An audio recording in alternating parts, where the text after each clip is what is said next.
Assalamualaikum warahmatullahi wabarakatuh.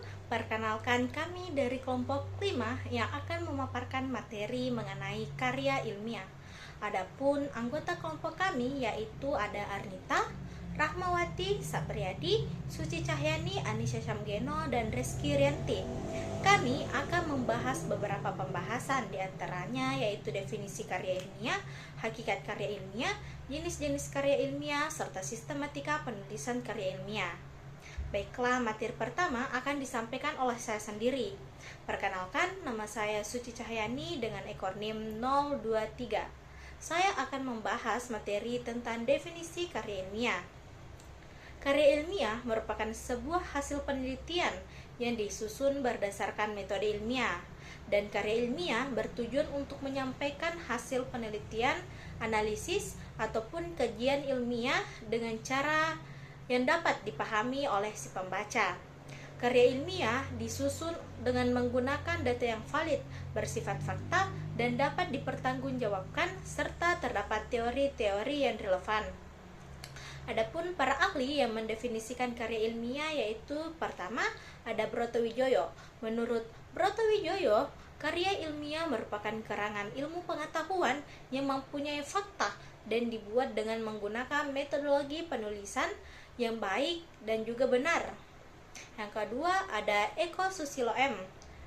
Menurut Eko Susilo M, karya ilmiah merupakan suatu tulisan yang didapatkan sesuai dengan sifat keilmuannya dan didasari dari berbagai hasil pengamatan, penelitian, dan peninjauan pada bidang ilmu tertentu yang disusun dengan menggunakan metode-metode tertentu dengan memperhatikan sistematika penulisan yang baik dan santun dan juga dapat dipertanggungjawabkan keilmiahannya. Ketiga, Jones. Menurut Jones, karya ilmiah merupakan karangan yang ditujukan untuk masyarakat tertentu ataupun profesional yang biasanya bersifat karya ilmiah tinggi. Keempat, ada Harry Firman.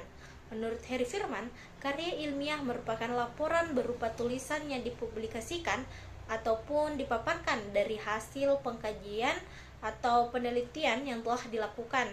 Di dalam penulisannya memperhatikan kaidah dan etika keilmuan yang berlaku di masyarakat keilmuan. Dan yang kelima ada Dr. Andes Totok Juroto dan Dr. Bambang Supriyadi. Menurut mereka, pengertian dari karya ilmiah adalah serangkaian kegiatan penulisan yang berlandaskan pada hasil penelitian yang disusun secara sistematis dan mengikuti metodologi ilmiah dan bertujuan untuk mendapatkan jawaban ilmiah dari suatu masalah. Nah, itulah tadi definisi menurut para ahli. Dan terakhir, karya ilmiah tidak hanya berkaitan dengan penelitian, tetapi juga mencangkup hasil dari proses pembelajaran dan pengajaran. Banyak kegiatan akademik seperti praktikum dan studi lapangan yang melibatkan penelitian meskipun secara tidak langsung. Laporan praktikum dan makalah yang ditulis oleh mahasiswa adalah contoh karya ilmiah yang dihasilkan melalui pengalaman pribadi atau kajian terhadap karya ilmiah lainnya. Laporan praktikum membantu mahasiswa mengembangkan kemampuan menulis laporan penelitian, sementara makalah lebih berfokus pada pemikiran ilmiah mahasiswa berdasarkan kajian terhadap tulisan-tulisan para ahli. Mungkin cukup pemaparan yang saya sampaikan dan materi akan dilanjutkan oleh pemateri kedua. Sekian, wassalamualaikum warahmatullahi wabarakatuh. Assalamualaikum warahmatullahi wabarakatuh. Perkenalkan, nama saya Rahmawati, NIM 001. Saya akan menjelaskan tentang hakikat karya ilmiah. Karya ilmiah terdiri dari dua kata, yaitu karya dan ilmiah. Karya berarti kerja, sedangkan ilmiah bersifat keilmuan.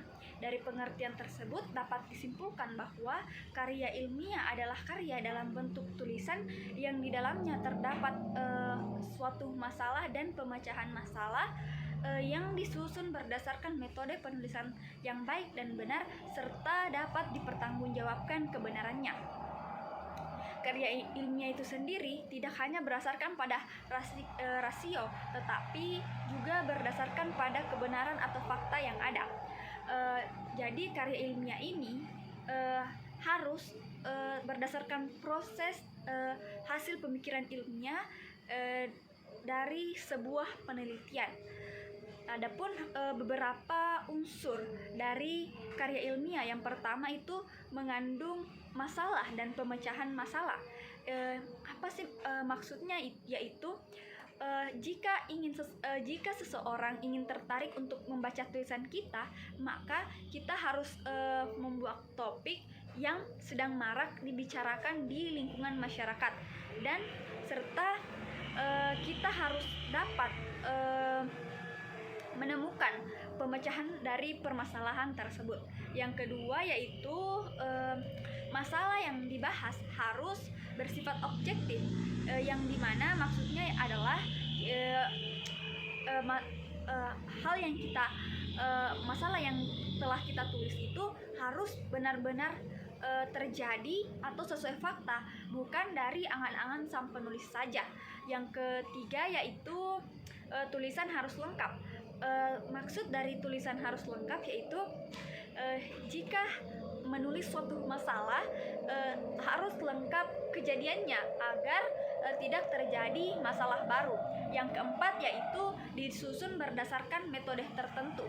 Maksudnya yaitu dalam menulis karya ilmiah harus menggunakan metode tertentu dan harus dipertanggungjawabkan kebenaran dan keobjektifannya. Yang kelima, disusun menurut sistematika penulisan yang baik dan benar. Dalam menulis makalah harus sesuai dengan sistematika penulisan yang baik dan benar. Materi yang ketiga yang saya jelaskan yaitu jenis-jenis karya ilmiah. Yang pertama yaitu makalah. Makalah adalah karya ilmiah yang memuat pemikiran tentang suatu masalah atau topik yang akan dianalisis dan ditulis sesuai dengan sistematika yang runtuh dengan analisis yang logis dan objektif. Nah, yang kedua yaitu laporan. Laporan adalah bentuk karangan yang menyajikan fakta tentang suatu peristiwa atau kejadian. Pada laporan hampir setiap orang tidak luput dari yang namanya pembuatan laporan, karena laporan seringkali kita temui dalam industri, instansi ataupun perusahaan, baik itu laporan keuangan, laporan penelitian, laporan kerja maupun lain sebagainya. Laporan terbagi menjadi dua jenis, yaitu laporan ilmiah dan laporan teknis.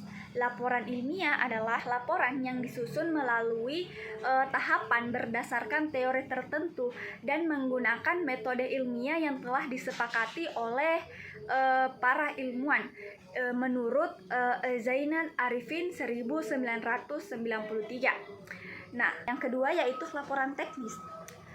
Laporan teknis adalah laporan yang berisi tentang pemberitahuan tanggung jawab yang dipercayakan dari pelapor, baik itu perseorangan, tim, badan maupun instansi kepada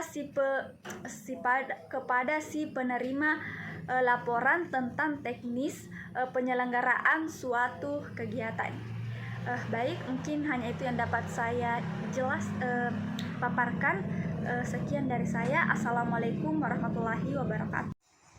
Assalamualaikum warahmatullahi wabarakatuh. Sebelumnya saya ucapkan terima kasih atas kesempatan yang diberikan kepada saya untuk menyampaikan tentang materi jenis karya ilmiah pada bagian ketiga sampai bagian ke-8. Adapun pada bagian ketiga yaitu ada Skripsi. Skripsi berupa hasil penelitian yang dilakukan di jenjang S1. Skripsi adalah hasil penelitian. Penelitian merupakan kegiatan menganalisis atau mengumpulkan data berdasarkan fakta dan dapat dipertanggungjawabkan. Data tersebut didapat melalui hasil observasi, tinjauan secara langsung, wawancara maupun sebuah survei. Kemudian yang keempat yaitu ada tesis. Tesis diperuntukkan untuk jenjang S2. Tesis adalah hasil penelitian dengan analisis yang mendalam, pengembangan argumen, dan penerapan sebuah teori terkait dengan masalah atau topik yang diangkat sesuai dengan bidang studi yang ditekuni. Nah, adapun pengembangan argumen diartikan sebagai proses menyusun dan membangun sebuah alasan yang kuat dalam sebuah penelitian. Sedangkan penerapan teori adalah bagaimana teori tersebut digunakan dan sesuai yang dapat memberikan dasar atau menjelaskan hasil penelitian. Yang kelima yaitu ada disertasi. Disertasi merupakan hasil penelitian atau penemuan hal baru yang dapat memberikan kontribusi pada bidang ilmu pendidikan. Kemudian penulisan disertasi lebih kompleks dan mendalam daripada tesis. Disertasi perlu bimbingan seorang profesor. Kemudian ada resensi ilmiah. Resensi ilmiah adalah suatu ulasan atau penilaian terhadap karya ilmiah seperti artikel, jurnal, atau penelitian dengan menggunakan metode ilmiah yang objektif dan kritis. Objektif yaitu berbasis data dan fakta yang ada, sedangkan kritis menilai dengan yaitu melakukan suatu penilaian dengan teliti. Kemudian yang ketujuh yaitu ada esai. Esai dalam konteks karya ilmiah biasa digunakan untuk mengemukakan pendapat atau analisis tentang suatu permasalahan atau topik. Esai lebih bersifat bebas ketimbang karya ilmiah lainnya seperti skripsi, tesis, dan disertasi, tetapi tetap didasarkan pada fakta yang dapat dipertanggungjawabkan. Kemudian yang ke-8 yaitu ada artikel ilmiah. Artikel ilmiah adalah pemaparan tentang hasil penelitian atau pemikiran ilmiah yang dapat berkontribusi atau mendukung perkembangan bidang ilmu pendidikan. Sekian untuk pemaparan materi dari saya, kurang lebihnya mohon dimaafkan. Wassalamualaikum warahmatullahi wabarakatuh. Baik, terima kasih atas kesempatannya. Perkenalkan, nama saya Sabriyadi. Saya akan melanjutkan materi, yaitu bagian D, sistematika penulisan karya ilmiah. Adapun sistematika dalam penulisan karya ilmiah, yang pertama, bagian pembuka. Sampul dalam bagian ini terdiri dari judul, logo, data lengkap penulis, tujuan penulisan makalah, nama instansi, dan tahun penulisan karya ilmiah. Bagian pertama, A. Judul, diletakkan pada bagian tengah atas halaman sebagai informasi pertama yang menggambarkan isi makalah. Judul menggunakan huruf kapital dan dicetak tebal. Ukuran font yang digunakan yaitu ukuran 14 dan jenis font yang digunakan yaitu Times New Roman. Selanjutnya B. Logo. Logo untuk makalah diletakkan pada bagian tengah halaman karena gambar atau logo merupakan bagian yang paling mencolok dari halaman sampul. Pemilihan warna dan ukuran logo harus diperhatikan dengan baik. Ukuran logo yang digunakan yaitu lebar 3,7 cm dan tinggi 4,5 cm. Selanjutnya C. Data lengkap penulis. Data lengkap penulis diletakkan pada bagian tengah halaman sampul di bawah logo. Apabila penulisan atau penyusunan makalah yang melibatkan lebih dari satu orang, maka di bagian sampul harus menuliskan nama-nama orang yang ikut serta dalam penyusunan karya ilmiah. Selanjutnya D. Tujuan makalah ditulis. Tujuan makalah ditulis tepat di bawah judul atau di bagian subjudul. Ukuran huruf untuk judul makalah ini lebih kecil dibandingkan dengan ukuran huruf untuk judul. Sebagai contoh, apabila ukuran untuk judul adalah 14, maka tujuan makalah bisa ditulis dengan ukuran 12. Misalnya, makalah ini disusun untuk memenuhi tugas kelompok mata kuliah Bahasa Indonesia dengan menggunakan huruf formal. Selanjutnya, nama instansi. Informasi mengenai nama instansi penting untuk dicantumkan meliputi program studi, fakultas, dan instansi. Nama lembaga ditulis pada bagian bawah halaman sampul. Menggunakan huruf kapital. Selanjutnya, tahun penulisan. Informasi tahun yang harus dicantumkan pada sampul makalah adalah tahun penulisan. Tahun penulisan perlu dicantumkan agar memudahkan pembaca dalam mengetahui waktu penyusunan makalah tersebut. Selanjutnya, halaman judul.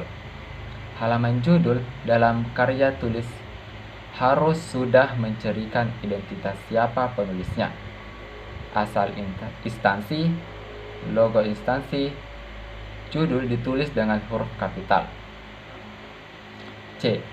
Huruf halaman pengesahan. Halaman pengesahan dalam karya tulis ilmiah terdiri dari nama penulis, pembimbing, tanggal karya tersebut dibuat. Lembar pengesahan sangat penting dan wajib dalam penyusunan makalah. Lembar pengesahan dibuat dengan tujuan bahwa makalah yang sudah dibuat sebagai bukti bahwa makalah telah disetujui atau disahkan. Lembar pengesahan diletakkan pada bagian depan makalah, lebih tepatnya sebelum halaman kata pengantar. Halaman pengesahan memuat tanggal karya ilmiah maupun nama penguji. Selanjutnya, kata pengantar. Kata pengantar pada umumnya diawali dengan salam. Salam pembukaan yang diawali dengan kalimat puji-pujian kepada Allah Subhanahu wa Ta'ala. Selanjutnya, isi kata pengantar, kalimat yang dapat mengantarkan pembaca untuk tertarik terhadap masalah yang diangkat, menjelaskan keterkaitan atas karya ilmiah yang dibuat. Halaman dalam kata pengantar ini juga dapat dimanfaatkan pula untuk menyampaikan rasa terima kasih membuat karya ilmiah. Daftar isi. Daftar isi merupakan salah satu petunjuk bagi pembaca untuk mengetahui tentang nomor halaman atau topik dalam karya tulis ilmiah. Daftar isi memuat judul besar yaitu bab, judul kecil yaitu subbab, dan sub-subbab dalam nomor halamannya. Abstrak. Abstrak merupakan sebuah ringkasan isi dari sebuah karya tulis ilmiah yang ditujukan untuk membuat seseorang pembaca agar dapat dengan mudah dan cepat untuk melihat tujuan dari penulisannya. Adapun beberapa hal penting yang harus diperhatikan dalam penulisan abstrak. Yang pertama, jumlah kata maksimal dalam suatu abstrak berkisaran antara 100 sampai 250 kata, tergantung dari ketentuan jumlah kata yang telah ditentukan sebelumnya. Yang kedua, identitas penulis. Nama lengkap biasanya tanpa gelar, nama instansi asal, dan alamat email. Yang ketiga, bagian-bagian dari suatu abstrak yang biasanya terdiri dari latar belakang, rumusan, pendekatan, atau metode, hasil yang diperoleh, dan kesimpulan. Yang keempat, kata kunci atau keywords. Selanjutnya, yang kedua, pendahuluan. Pendahuluan terdiri dari beberapa bagian. Latar belakang masalah. Latar belakang masalah merupakan uraian hal-hal yang menyebabkan perlunya dilakukan penelitian terhadap suatu masalah yang muncul. dapat ditulis dalam bentuk uraian paparan atau poin-poin saja. Selanjutnya, rumusan masalah. Rumusan masalah atau disebut juga sebagai research problem diartikan sebagai suatu rumusan yang mempertanyakan suatu fenomena, baik dalam kedudukannya sebagai fenomena sendiri maupun dalam kedudukannya sebagai fenomena yang saling terkait di antara fenomena yang satu dengan yang lainnya, baik sebagai penyebab maupun sebagai akibat. Selanjutnya, C. Pembahasan atau pembatasan masalah. Pembatasan masalah adalah menetapkan satu atau dua masalah dari kemungkinan yang telah diidentifikasikan serta ruang lingkupnya. Selanjutnya, D. Tujuan penelitian. Tujuan penelitian adalah menjelaskan tujuan umum penelitian, rumusan tujuan konsisten dengan masalah pokok penelitian, atau konsisten dengan makna tujuan penelitian. Materi selanjutnya yaitu 3 pembahasan. A. Pembahasan teori.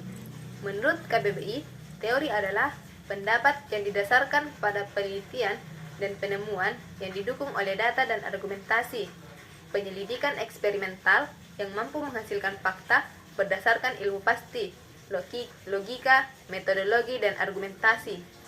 Asas dan hukum umum yang menjadi dasar suatu kesenian atau ilmu pengetahuan, pendapat, cara, dan aturan untuk melakukan sesuatu. B. Kerangka pemikiran dan argumentasi keilmuan. Menurut sarjana, sebelum menyusun karya ilmiah berupa skripsi, tesis, dan disertasi, mahasiswa harus memahami proses dan kerangka dasar berpikir ilmiah yang dituangkan dalam alur-alur pikir penelitian. C. Pengajuan hipotesis. Menurut sarjana, hipotesis adalah pendapat yang kebenarannya belum pasti atau kadar kebenarannya belum meyakinkan. Kebenaran hipotesis harus diuji dan dibuktikan melalui penelitian dan pembuktian. 4. Metodologi penelitian. A. Metode penelitian. Penelitian adalah cara yang sistematis dan objektif untuk mengumpulkan, mengolah, menganalisis, dan menyajikan data untuk memecahkan suatu masalah atau untuk menguji suatu hipotesis. Adapun fungsi metode yaitu sebagai alat untuk mencapai tujuan. Ada beberapa pandangan mengenai metode penelitian. Yang pertama, metode penelitian histori. Menurut Donald Ari, metode penelitian histori adalah penelitian untuk menetapkan fakta dan mencapai simpulan mengenai hal-hal yang telah lalu. 2. Metode penelitian survei. Menurut Zygmunt, metode penelitian survei adalah suatu bentuk teknik penelitian di mana informasi dikumpulkan dari sejumlah sampel berupa orang. 3. Metode penelitian kuantitatif. Menurut Jonathan Sarwono, metode penelitian kuantitatif adalah penelitian ilmiah yang sistematis terhadap bagian-bagian dan fenomena serta hubungan-hubungannya. 4. Metode penelitian eksperimen. Menurut Ari Kunto, metode penelitian eksperimen adalah suatu cara untuk mencari hubungan sebab akibat antara dua faktor yang sengaja ditimbulkan oleh peneliti dengan mengeliminasi atau mengurangi faktor-faktor lain yang mengganggu. 5. Metode penelitian naturalistik. Menurut Bogdan dan Tyler, metode penelitian naturalistik merupakan prosedur penelitian yang menghasilkan data deskriptif berupa kata-kata tertulis atau lisan dari orang-orang dan perilaku yang dapat diamati. 6. Metode penelitian kebijaksanaan atau deskriptif. Menurut Suharsimi Arikunto, metode penelitian kebijaksanaan adalah metode penelitian yang tidak dimaksudkan untuk menguji hipotesis tertentu, tetapi hanya menggambarkan suatu variabel atau gejala dan keadaan. 7. metode penelitian tindakan. Menurut Kemis, metode penelitian tindakan adalah suatu bentuk penelitian reflektif dan kolektif yang dilakukan peneliti dalam situasi sosial untuk meningkatkan penalaran praktik sosial. Assalamualaikum warahmatullahi wabarakatuh. Perkenalkan, saya Anissa Syamgeno akan melanjutkan materi dari sistematika karya ilmiah, yaitu hasil penelitian. Hasil penelitian yaitu merumuskan semua proses yang telah diperoleh dalam sebuah penelitian, mulai dari awal hingga akhir penelitian. Terdapat beberapa isi dalam hasil penelitian. Yang pertama, jabaran variabel penelitian, yaitu sesuatu yang akan menjadi objek dalam sebuah pengamatan penelitian.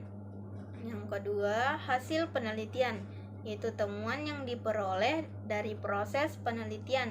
Yang ketiga, pengajuan hipotesis, yaitu merumuskan dugaan sementara yang akan diuji dalam penelitian.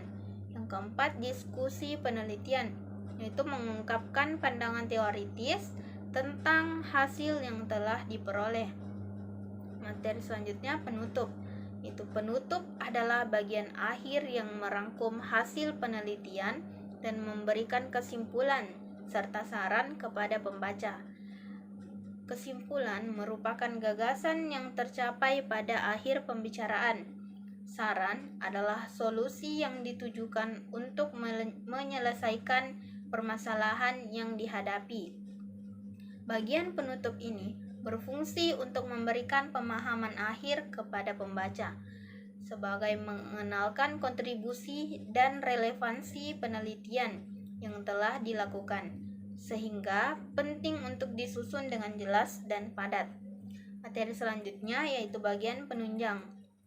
Bagian penunjang ini menyediakan dokumentasi dan informasi pendukung untuk memperkuat validitas penelitian.